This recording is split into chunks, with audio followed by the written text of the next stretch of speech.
नमस्कार सबाइके केमन आছেন আপনারা সবাই आशा करी ভালোই আছেন আমিও ভালোই আছি।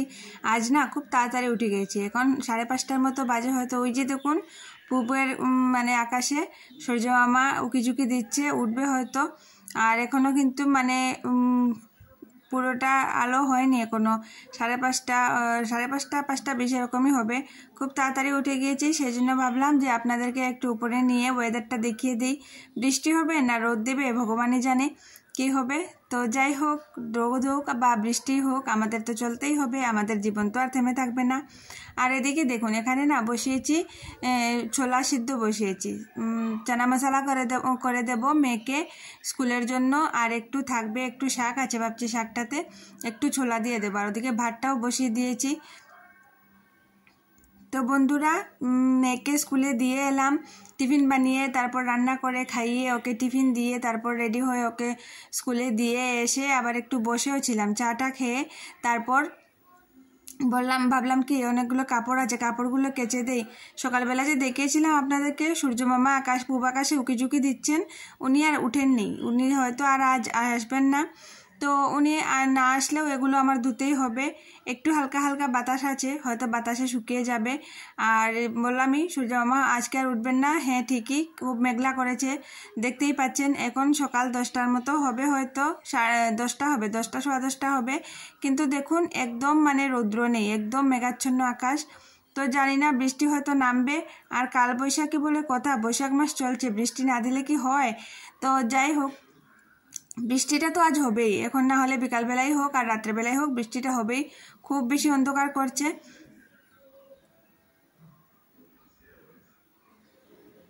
সুপ্রভাত বন্ধুরা, আজকে হলো নেক্সট ডে। কালকে কাপড়গুলো কাচার পর স্নান টান করার পর শরীরটা এত বেশি খারাপ করেছিল আর ভিডিওটা কন্টিনিউ করতে পারিনি।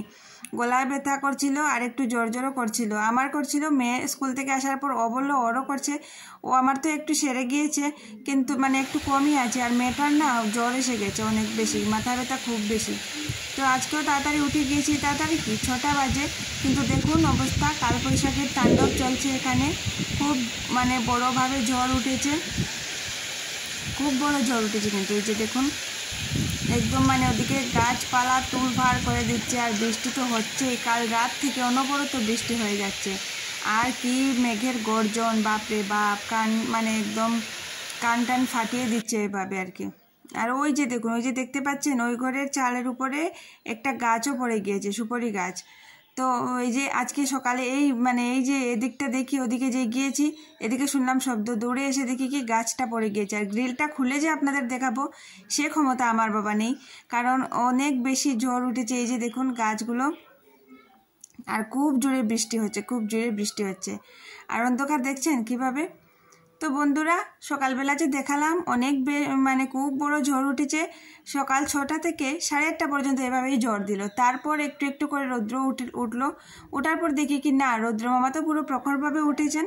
আর কাপড়গুলো না অনেক আগেই ধোয়ার ছিল, কিন্তু কাপড়গুলো আর ধুতে পারিনি। ওই যে বললাম না, মেয়েটার খুব বেশি জ্বর আর মাথার ব্যথা। আর বাচ্চাদের কি বলুন তো, একটু একটু অসুখ হলেই না মাকে শুধু লাগে, আর কিছু লাগে না। আর আমার মেয়ের একটু যদি জ্বর হয় বা একটু কিছু হয়ে যায়, ওর খাওয়াটা সবের আগে বন্ধ হয়ে যায়, কিছুই খাচ্ছে না। সকালবেলা একটু খাইয়েছিলাম, তো দুপুরবেলা তো জানি না কী করবে না করবে। এখন বললাম যে একটু কিছু জল বিস্কুট বা দুধ বিস্কুট দেই, তো বললো না। তো কাপড়গুলো অনেক আগেই কাচার ছিল, স্নান টান করে নিয়েছি অনেক আগেই। তো স্নান করেছি কি, স্নানটা মানে খুব ভালোভাবে করিনি, যেহেতু বললাম আমারও জ্বর এসেছে একটু একটু আর মাথার ব্যথা করছে। তো তবুও তো গরমের দিন, না করলেও হয় না। তো কাপড়গুলো কাচবো ভাবছি, কিন্তু কাচার হলো না। ও ডাকলো, ওর সাথে একটু গিয়ে বসলাম।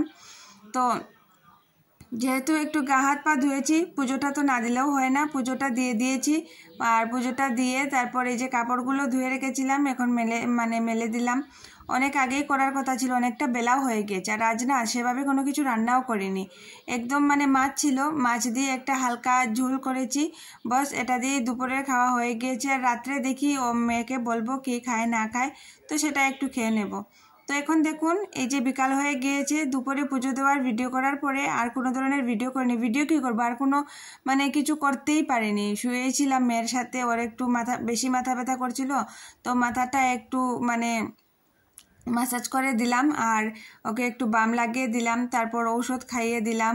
আর দুপুরবেলা জানেন একদম মেয়েটা ভাত খেলো না, মাত্র 2 গ্লাস 3 গ্লাস হবে ভাত খেয়েছে, তারপর ওর মানে ভমিটিং হচ্ছে, তো সেজন্য ও আর খেলো না। তো তারপর ওকে ওষুধ খাইয়ে শুয়ে দিয়েছি, তারপর আমি একটু খেয়ে আবার শুয়েও ছিলাম, কাপড়গুলো উঠিয়ে তারপর দেখি কি করি। আর এই যে দুপুরবেলা পুজো দিয়েছি, পুজোটা দেওয়া শেষ করতেই পারিনি, আবার মেয়ে ডাক দিল মা আসো মা আসো, তারপর আবার দৌড়ে গেলাম।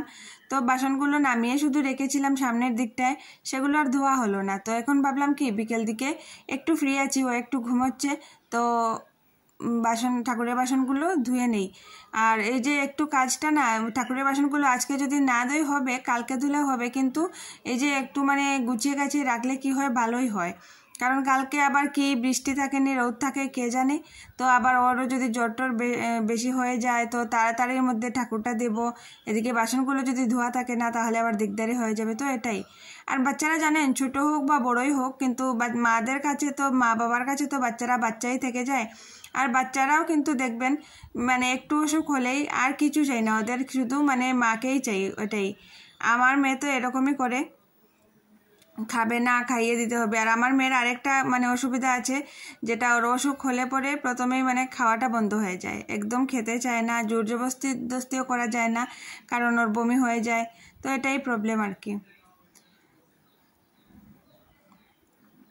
তো বাচ্চাদের অসুখ হলে পরে ওদেরকে মানে সেবা শুশ্রূষা করতে গিয়ে আমরা নিজের যে অসুখ বিসুখ বা নিজের যে শরীরের যদি কোনো শরীরটা খারাপ করে বা ভালো লাগে না, সেটা আমরা ভুলে যাই। এই যে দেখুন আমার যে মাথা ব্যথা একটু জ্বর আমি যে আমার ওষুধটা খাবো সেটা আমি ভুলে গিয়েছি, আমি সেটা আর খাইনি। তো থাক, এখন আর খাবো না, রাত্রেবেলা খাবো, খাওয়ার পরে যদি বেশি মানে শরীরটা খারাপ করে। আর গলাটাও না দুপুরবেলা থেকে গলাটাও একটু মানে ব্যথা ব্যথা করছে, তো গলাটা ব্যথা করছে আবার মাথা ব্যথাও করছে, তো জ্বর আসবে না কি জানি। আর এই যে দেখুন দুপুরবেলা দেখিয়েছিলাম না অনেক বেশি রৌদ্র উঠেছে, এই 3টে 3:30 বাজতেই আবার মেঘলা করে নিয়েছে। তো জানি না হয়তো আজকেও বৃষ্টি দেবে। আর প্রচণ্ড গরম লাগছে, কি বলবো আপনাদের, একদম মানে আমি ঘেমে একদম জলাকার হয়ে গিয়েছি। এইভাবে ওয়েদারটা করে রাখলে, এই যে মেঘলা ওয়েদারটা করে রাখলে না আরও বেশি গরম লাগে। গরম দিনে তো গরম লাগেই, আর এই মেঘলা ওয়েদার করলে না রৌদ্র না বৃষ্টি, তো সেটাতে আরও বেশি গরম লাগে। আর একটু বাইরে যে হাওয়াটা মিলবে, তো সেই হাওয়াটাও থাকে না, একটা গাছের পাতাও নড়ে না। তো যাই হোক, মানে বিকালের কাজ মোটামুটি কমপ্লিট করে নিয়েছি। আর কাপড়গুলো যে দিয়েছিলাম, কাপড়গুলো উঠিয়ে এবার দেখছেন একদম অন্ধকার করে রেখেছে, বৃষ্টিটা হবেই হয়তো। আর এই যে বিকালবেলা থেকেই না কারেন্টটা কেটে দিয়েছে আমাদের, জানি না রাত্রে আসবে কিনা। কালকে রাত্রেও কি মানে 3-4 দিন থেকে কি হচ্ছে, যেই বিছানায় শুতে যাচ্ছি কারেন্টটা যে কাটছে, ব্যাস আর কারেন্টটা আসছে না, আর পরের দিন সকালবেলা কারেন্টটা আসছে। এরকম করলে কি বলুন, এত গরমে মানে ভালো করে ঘুমও হয় না। আবার মানে ইনভার্টার দিয়ে তো 2টো ফ্যান সব সময় চালানো যায় না, কারণ বৃষ্টির দিন যদি কোনো সময় মানে অনেক দিনের জন্য কারেন্টটা চলে যায় তাহলে তো আর অন্ধকার বসতে হবে, বাচ্চাদের পড়াশোনা আছে, এই সেই আর কি ভেবে আর মানে ইনভার্টারটা অফ করেই ঘুমাতে হয়, কারণ খুব বেশি মানে বজ্রপাত হয়, তো সেজন্যই।